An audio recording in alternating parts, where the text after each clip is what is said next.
चालू कर रहे हैं सीरीज 06। टॉपिक है डीडीसी पार्ट 4।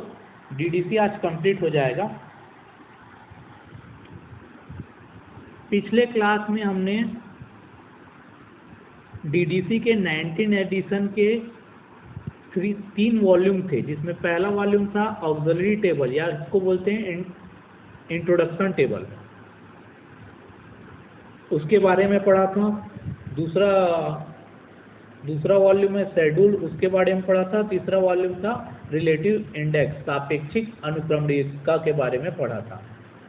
जो पहला वॉल्यूम था इंट्रोडक्शन टेबल, उसमें 7 टेबल बताए गए थे। आज वो 7 टेबल के अंदर पढ़ेंगे, वो 7 टेबल को डिफाइन करके बताएंगे। तो पहला टेबल क्या था हमारा?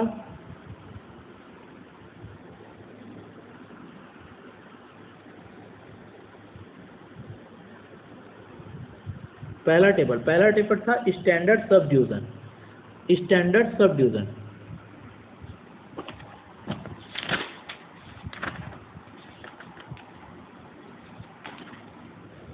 यह सारणी कोलन पद्धति के कॉमन आइसोलेट के समान है, यानी कि स्टैंडर्ड सब डिवीजन जो है कोलन क्लासिफिकेशन के कॉमन आइसोलेट। अगर आपने प्रैक्टिकल किया होगा कोलन क्लासिफिकेशन का, तो आपके पास बुक होगी कोलन क्लासिफिकेशन की, उसमें कॉमन आइसोलेट अलग से दिए हैं कोलन क्लासिफिकेशन का। तो कोलन क्लासिफिकेशन के कॉमन आइसोलेट के समान है डीडीसी का table number 1 standard sub division, ये बोला है। दूसरा बोला इसका प्रयोग 00 से 900 या 99 तक प्रयोग कर सकते हैं। यानी कि बताई था मैं, जितने भी टेबल है तेरे डीडीसी के, उसका प्रयोग क्या किया जाएगा? मेन क्लास के साथ किया जाएगा। तो सारे मेन क्लास के साथ टेबल नंबर 1 का प्रयोग किया जा सकता है। किसी भी मुख्य विषय के साथ इसका प्रयोग किया जा सकता है, यही बोला है। नोट करके कॉमन आइसोलेट डीडीसी के 2nd एडिशन में यूज किया गया है। डीडीसी में कॉमन आइसोलेट 2nd एडिशन से लाया गया है। स्टैंडर्ड सब डिवीजन डीडीसी का टेबल नंबर 1 है, जो 19 एडिशन का वॉल्यूम 1 का स्टैंडर्ड सब डिवीजन जो है वो कोलन क्लासिफिकेशन के कॉमन आइसोलेट के समान है, ये बोला गया। ठीक, जो डीडीसी के 7 टेबल बताए गए किसमें? 19 एडिशन में। ये इसका प्रयोग 2 प्रकार से किया जा सकता है, एक निर्देशित अवस्था और अनिर्देशित अवस्था। क्या एनपी है ना, याद रखना इसका प्रयोग 2 प्रकार से किया जा सकता है, एक निर्देशित अवस्था और एक अनिर्देशित अवस्था।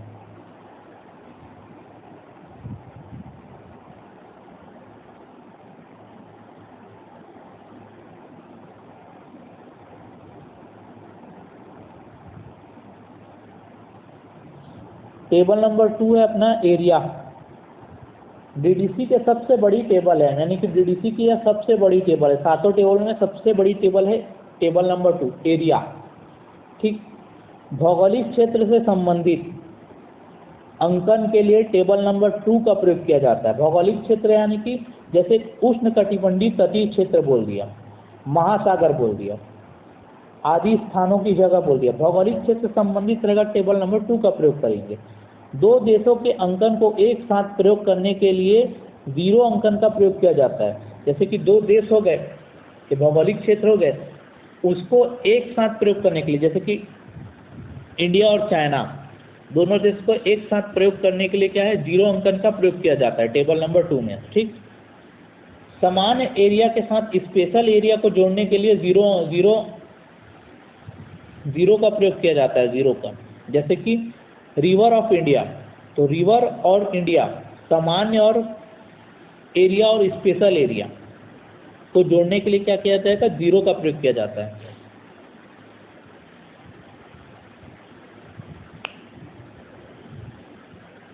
ये 0 का प्रयोग किया गया है। तो यही है टेबल नंबर 2। टेबल नंबर 2 का प्रयोग भी मेन क्लास के साथ किया जाएगा। टेबल नंबर 1 में अपन पढ़ ही लिए कि मेन क्लास के साथ इसका प्रयोग किया जाता है ना। हाँ, टेबल नंबर 1 और 2 में जितने भी मेन क्लास है 00 से 900 तक, उसमें से किसी भी मेन क्लास के साथ इसका प्रयोग कर सकते हैं। अब हम आगे जब पढ़ेंगे तो टेबल नंबर 3, टेबल नंबर 4 में मेन क्लास का पूरे मेन क्लास के साथ में कुछ सीमा दिया रहेगा, इतने ही मेन क्लास तक आप उस टेबल का प्रयोग कर सकते हैं करके। आगे देखते हैं हम।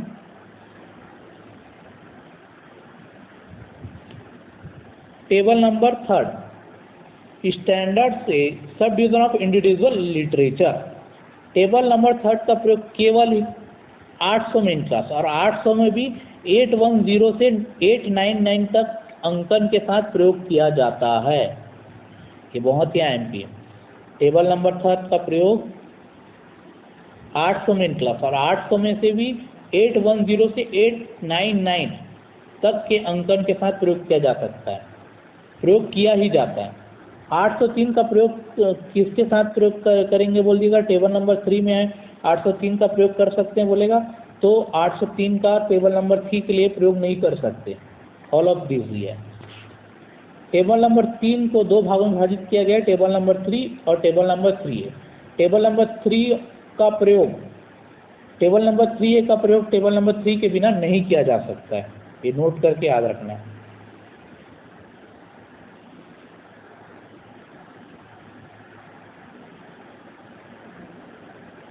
आगे देखते हैं table number 4, sub division of individual language. इसमें मेन क्लास के केवल 420 से लेके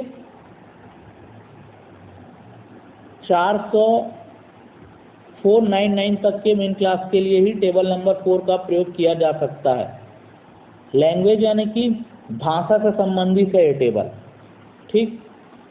फिर टेबल नंबर 5 आ जाता है रेशियल एथनिक नेशनल ग्रुप, ये IMP जाति प्रजाति व राष्ट्रीय समूह से संबंधित है। इस टेबल में भारतीय, निग्रो, जर्मन, आदिवासी, भील समुदाय के नंबर बताए गए हैं।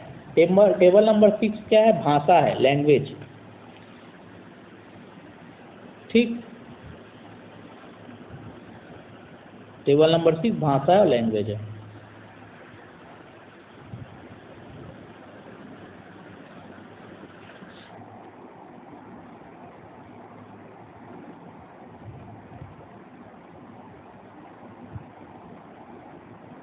तो टेबल नंबर 6 में जो कि संबंधित है भाषा से, लैंग्वेज से, तो उसमें सबका अंकन जैसे कि हिंदी का दिया है, इंग्लिश का दिया है। यदि 2 भाषा दी गई है तो एक भाषा मेन क्लास से 2 या 2 से अधिक भाषा हो तो टेबल 6 का प्रयोग किया जाता है, ठीक। ज़्यादा कुछ याद नहीं रखना है। टेबल नंबर 2, टेबल नंबर 6 भाषा से संबंधित है, बस इसका याद रखना है।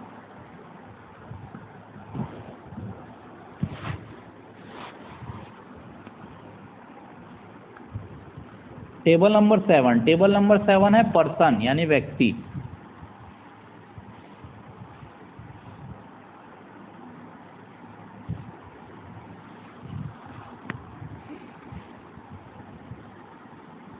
तो टेबल नंबर 7 DDC के 19 एडिशन तक टेबल नंबर 7 का प्रयोग किया जाए। DDC के 19 एडिशन के बाद यानी कि 20, 21, 23 और 22 में टेबल नंबर 6 तक की है। टेबल नंबर 7 को हटा दिया गया है DDC के 19 एडिशन के बाद, ठीक है। तो इसमें यही बताया था। दूसरा बोला है इस टेबल को में व्यक्ति के प्रोफेशन से संबंधित अंकन मिलते हैं, जैसे कि स्त्री, पुरुष, डॉक्टर, वकील, इंजीनियर, लाइब्रेरियन आदि। प्रोफेशन से संबंधित है, पर्सन यानी कि प्रोफेशन से संबंधित टेबल है ये। यहाँ तक आपका 7 टेबल खत्म हो जाता है यहाँ तक।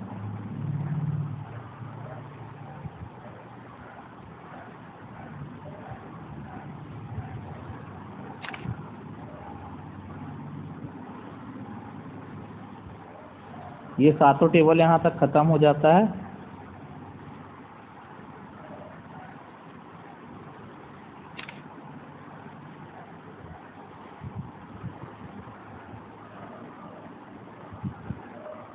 ठीक है। तो टेबल नंबर 1 से लेके टेबल नंबर 7 का अपन डिफाइन करके पढ़ लिए।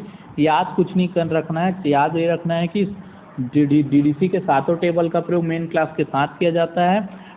टेबल नंबर 1 में स्टैंडर्ड सब डिवीज़न है जो कि कोलन क्लासिफिकेशन के कॉमन आइसोलेट के समान है। इसमें डीडीसी के मेन क्लास 00 से 900 तक का प्रयोग कर सकते हैं, यानी कि पूरे मेन क्लास के साथ टेबल 1 का प्रयोग कर सकते हैं। और डीडीसी के जो टेबल हैं, जो सातों टेबल हैं, उसको कितने प्रकार से यूज़ कर सकते हैं, उसका 2 प्रकार से, निर्देशित अवस्था और अनिर्देशित अवस्था, ये भी याद रखने का है। टेबल नंबर 2 एरिया है, एरिया से संबंधित है, बस याद रखना है टेबल नंबर 2 में। और 2 देशों या फिर एक समान एरिया और विशिष्ट एरिया को जोड़ने के लिए 0 अंकन का प्रयोग किया गया है। टेबल नंबर 3 है, टेबल नंबर 2 में भी सारे मेन क्लास के साथ प्रयोग कर सकते हैं। टेबल नंबर 3 है literature, sub division of individual literature. इसमें ये केवल 800 मेन क्लास, 800 में भी 810 से लेके 810 से 899 तक के अंकन के साथ ही प्रयोग कर सकते हैं टेबल नंबर 3 का, लिटरेचर का। और टेबल नंबर 3 के 2 भाग हैं, टेबल 3 और टेबल 3A। टेबल 3 के बिना टेबल 3A का प्रयोग नहीं किया जा सकता। टेबल नंबर 4 क्या है, लैंग्वेज है। इसको मेन क्लास के कौन सी मेन क्लास के साथ यूज़ किया जाएगा, 420 से लेके 499 तक मेन क्लास के साथ केवल यूज़ किया जाएगा। और table number 5 racial ethnic national group, जाति प्रजाति व राष्ट्रीय समूह है, इसको भी सारे मेन क्लास के साथ प्रयोग किया जा सकता है। टेबल नंबर 6 को भी सारे मेन क्लास के साथ प्रयोग किया जाता है। टेबल नंबर 7 को भी सारे मेन क्लास के साथ प्रयोग किया जा सकता है। सिर्फ 2 ही टेबल को याद रखना है, टेबल नंबर 3 हो गया और टेबल नंबर 4, यानी कि लिटरेचर और लैंग्वेज। लिटरेचर को 810 से 899 तक और लैंग्वेज को 420 से 499 तक के मेन क्लास के साथ ही यूज़ किया जा सकता है। तो ये हो गए डीडीसी के वॉल्यूम 19 के इंट्रोडक्शन टेबल, 19 एडिशन के वॉल्यूम 1 के इंट्रोडक्शन टेबल।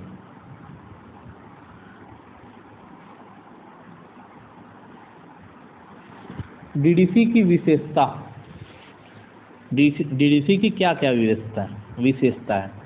पक्ष विश्लेषण तथा संश्लेषण। डीडीसी वर्गीकरण पद्धति का मूल ढांचा परिगणनात्मक होते हुए भी पक्षात्मक पद्धति की विशेषता दिखाई देता है। तो पहले ही बता चुका था मैं, डीडीसी क्या है, लगभग परिगणनात्मक पद्धति है। ठीक, लगभग परिगणनात्मक होते हुए भी पक्षात्मक की विशेषता दिखाई देती है डीडीसी में। यह परिगणनात्मक प्रारूप के गुणों के साथ पक्षात्मक गुणक भी दिखाती है, लेकिन इसे पक्षात्मक पद्धति में नहीं रखा गया है। डीडीसी क्या है, लगभग परिगणनात्मक पद्धति है। तो इसमें बस डीडीसी की विशेषता में यह बताया गया है कि इसमें पक्षात्मक पद्धति के विशेषता भी दिखाई देती है, लेकिन ये लगभग परिगणनात्मक पद्धति है। ये परिगणनात्मक है, पक्षात्मक है, इसको आगे हम लोग अच्छे से पढ़ेंगे। बस आपको अभी याद रखना है कि डीडीसी परिगणनात्मक पद्धति और परिगणनात्मक में भी लगभग परिगणनात्मक पद्धति है। डीडीसी में शुद्ध अंकन का प्रयोग किया गया, इंडो एरोबिक नंबर का प्रयोग किया गया, 0 से लेकर 9 तक, 0 1 2 3 4 5 6 7 8 9 जान ही रहे हम लोग। 19वें संस्करण में कुछ मुख्य वर्गों में अल्फ़ाबेट का प्रयोग किया गया है। हाँ, एक अपवाद है डीडीसी का विलियम शेक्सपियर के लिए 822.33। इसके लिए क्या किया गया है, अल्फ़ाबेट का प्रयोग किया गया है, रोमन लेटर का। ठीक, सोपान अंकन, डीडीसी वर्गीकरण का अंकन सोपान अंकन है, यानी कि बढ़ते क्रम में है। जैसे कि 0 0 0 1 0 0 2 0 0 3 0 0, ऐसे है ना, बढ़ते क्रम में।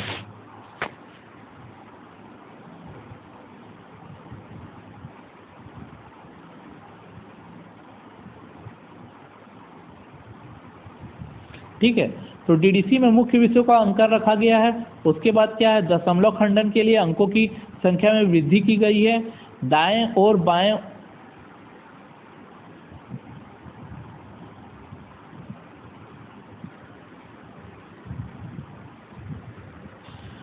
दाएं ओर बढ़ाए जाने वाली प्रत्येक खंडन उसके पूर्ववर्ती अंकन का ही भाग है। यानी कि देखो 001 उसके बाद आगे बढ़ा रहे हैं तो 002 जो कि 001 का ही भाग है 002, यही है।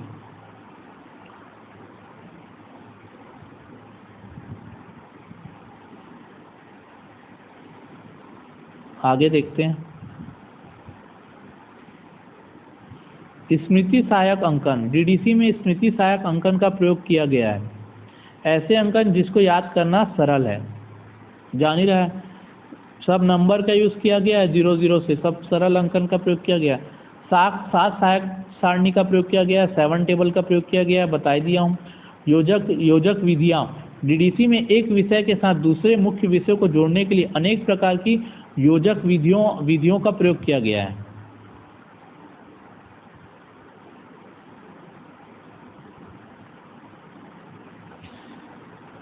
वही टेबल का प्रयोग किया गया, बताया गया है एक विषय को जोड़ने के लिए।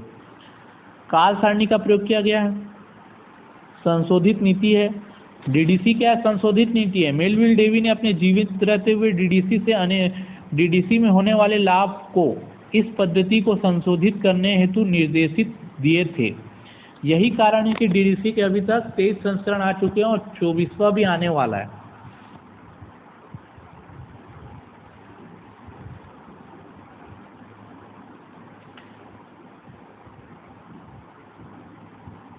तो दोस्तों सीजी ग्रंथपाल सीरीज 06 टॉपिक था DDC part 4। DDC topic complete होता है। डीडीसी का जितने भी क्वेश्चन आए हुए हैं पिछले 5 साल में वो सब इसमें ले लिया गया है। इससे बाहर कहीं से नहीं पूछा गया। आप डीडीसी का टॉपिक उठा लेना, उसका ऑब्जेक्टिव बना लेना, इससे बाहर कुछ नहीं पूछा गया डीडीसी में।